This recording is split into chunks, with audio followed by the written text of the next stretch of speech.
Specific ક્યાં focus કરવાની સલાહ બની રહી છે? આપણા તરફથી રિકમેન્ડેશન કયા રહેશે મેમ?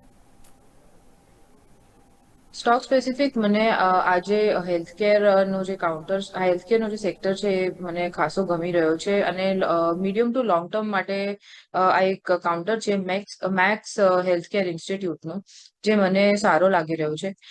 ડેલીના ટાઈમ ફ્રેમમાં એક 50 મૂવિંગ એવરેજ ક્રોસઓવર આવી ગયું છે અને વીકલીના ટાઈમ ફ્રેમમાં બી એ ક્રોસઓવર આવવાનું છે એવું મને લાગી રહ્યું છે.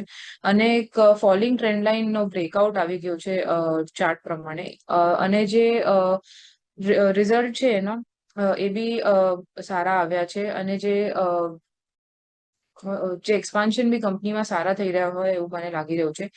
એના માટે કંપની મને આ સારી લાગી રહી છે. ટાર્ગેટની વાત કરીએ તો અહીંયાથી મને લાગે છે કે શોર્ટ ટુ મીડિયમ ટર્મમાં અહીંયાથી 1230 સુધીના ટાર્ગેટ સ્ટોકમાં આવી શકે છે.